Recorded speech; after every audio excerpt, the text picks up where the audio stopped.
Now recently the NFL banned multiple accessories, hitting players with fines that you're not going to believe. Now with the league becoming more strict around brand deals or wearing clothes or accessories surrounding popular trends, back in 2016 before a game, Von Miller posted a picture on his Twitter of his brand new Yeezy 750 cleats with a caption that said, "Can't wait to test them out tonight." But little did Von know, someone had to warn him that if he wore those cleats in game, he'd be fined. So he decided only to wear them for warm-ups. However, Houston, Texas star wide receiver DeAndre Hopkins decided he was going to wear the Yeezy cleats in a game anyways. DeAndre went with his Yeezy 350 cleats in the 2016 season opener, and he was fined $6,000 for violating the rule that says cleats must have a solid base color. After the game, Hopkins spoke with reporters and told them that he'd keep wearing the cleats if Kanye wants to pay the fine. Other players at the beginning of the season were also issued different variations of the Yeezy cleats, and that included Adrian Peterson and Sammy Watkins on top of Von Miller and DeAndre Hopkins. But after it was reported that the NFL was going to fine players for wearing Adidas brand cleats in game, an NFL reporter Nick DePaula spoke and said, "I'm hearing from multiple people that Adidas is putting a plan in place to cover NFL fines and have players continue to wear Yeezy cleats." Now, just like equipment worn in games, the NFL has also cracked down on certain brands being involved with players off the field as well. A few years back, the league signed a long-term deal with Bose headphones that allowed the company to put its logo on headsets worn by coaches. But the deal also allows the NFL to keep players, coaches, or anybody affiliated with the league from wearing any other brand of headphones. With that being said, Beats headphones were immediately banned from being worn by players, especially anywhere the player is representing the league, whether it's pre-game walk-ins, warm-ups before the game, interviews post-game, or anywhere that can be spotted on camera at an NFL event. This also includes training camps, off-season workouts, pretty much anywhere. An NFL spokesman addressed the issue and said, "The NFL has long-standing policies that prohibit branded exposure on field or during interviews unless authorized by the league. These policies date back to the early 1990s and continue today. These are the NFL policies, not one of the league's sponsors, Bose in this case. Bose is not involved in any of the enforcement of our policies. This is true for others on field." A huge name surrounding the NFL right now is Colin Kaepernick, and while he's with the 49ers, he actually signed an endorsement deal with Beats headphones despite the rule. He decided to represent the brand anyway at post-game interviews, where he of course became a headline for this as the league fined him for $10,000. Now coming into this year's season, helmets became an issue, especially with the league forcing a change on the players. One of the most headline players coming into the new NFL year was Antonio Brown, who became a trending topic after being dealt to Oakland and eventually signed with New England shortly after. Also becoming a headline after he didn't agree with the helmet change either. Antonio went as far as trying to appeal the helmet situation but was denied. His agent Drew Rosenhaus talked about this and explained that Brown had actually worn the old kind of helmet for his entire football life. Pee Wee football, high school football,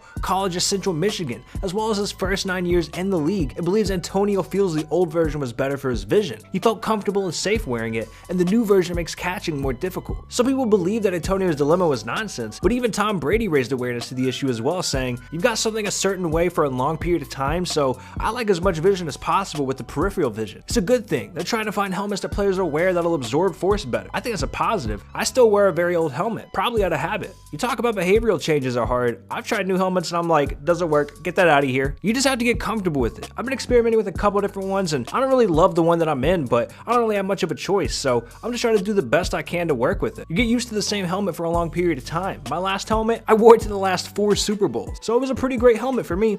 I hated to put it on the shelf. By the end of last year, 32 players around the league were wearing helmets that are now banned by the NFL. And starting this season, it became mandatory that every player was required to make the switch. A league spokesman, Brian McCarthy, tweeted the NFL's position on the matter, writing, "The player can't practice or play in games with equipment that's not approved. If he doesn't play or practice, he's in a breach of his contract and doesn't get paid." Jeff Miller, who's the NFL's executive vice president for health and safety initiatives, said that each team's equipment manager has been instructed to remove all banned helmets, which are listed on a poster distributed to teams Friday. If a team is found to have known about a player wearing a banned helmet or to have facilitated the use of one, it will be subject to league discipline. Jeff Crandall, who's the chairman of the NFL's engineering committee, said that several of the models added to this year's list are upgraded versions of old helmets, and he even said one of the things that prevented some players from moving might have been about comfort or fit or aesthetics of the helmet, not necessarily the safety. But there's a wide number of approved helmets that are comparable in aesthetic now. We're optimistic that this will lead to a migration of folks. Jeff Miller also said, "We've begun to see that over the last couple of years, players are moving from helmets that rank in the poorly performing areas to those that are ranging closer to the top performing helmet. We think that's an important move, and we think that'll improve player health and safety. And the purpose of continuing to rank the helmets and the purpose of the joint decision to prohibit certain helmets this year is to increase that continued movement into better performing helmets." Now, just like the NBA recently putting bans on certain ninja style headbands, the NFL as well actually fined players before because of headwear worn in games. Here in 2019, after the Saints' Week 3 win over the Seahawks, Saints linebacker Demario Davis wore a headband under his helmet during the game, name that said Man of God, and the NFL ended up fining him for $7,017. But DeMario recently spoke on his Instagram and said that he won his appeal, and instead of paying the NFL for the fine,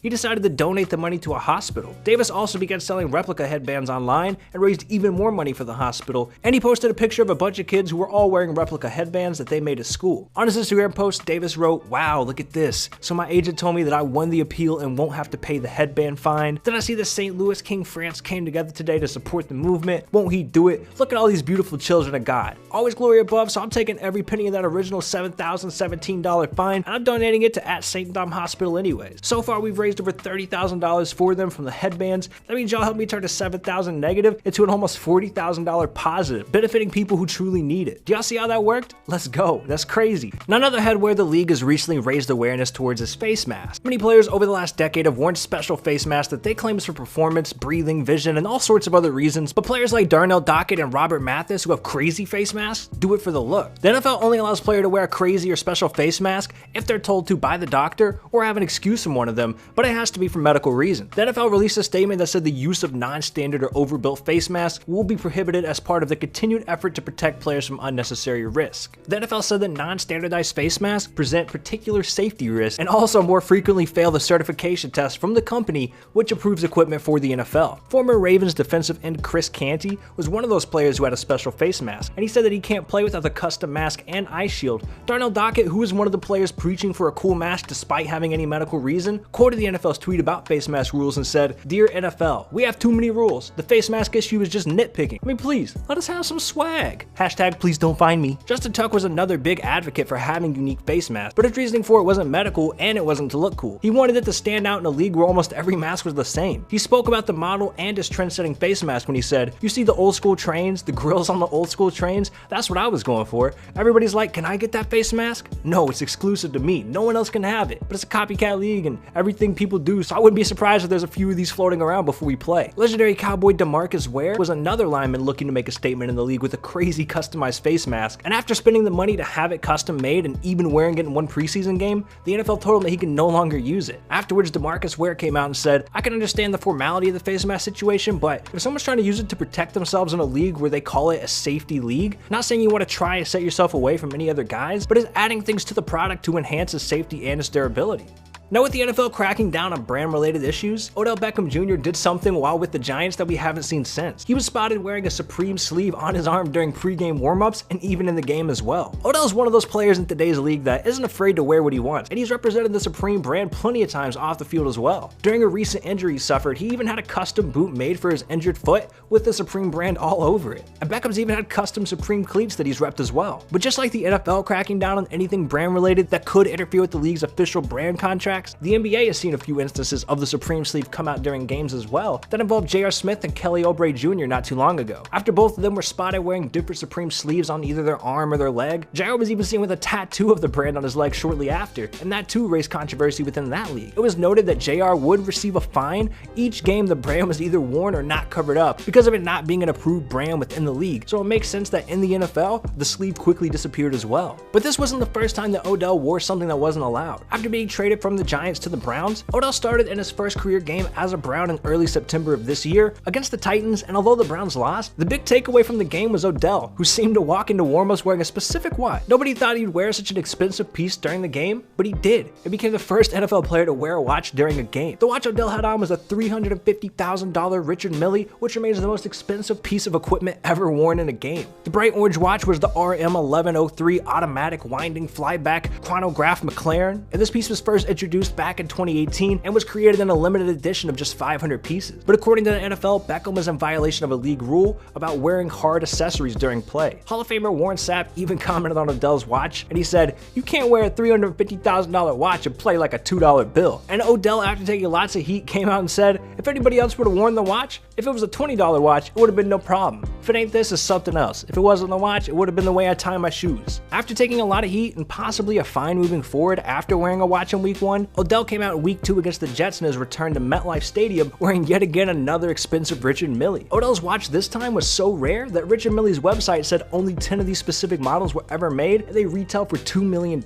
Many watch experts were talking about the watch on social media. One even said that this watch has to be milled and ground from solid pieces of sapphire, and any mistakes can result in the piece cracking. It takes 960 hours for one case, and there's almost 1,500 hours of sapphire machining in a single one of these watches. Odell might have been content if something happened to the first watch during the first game, but since this specific model was so rare and hard to get, Odell left it in the locker room before coming out during game time. Yo, brah, what are you doing? Click on this video, dude. Seriously, bro, this video is fire. I wouldn't just say that. Trust me, bro. Just click on it and you'll see. Do it. I dare you.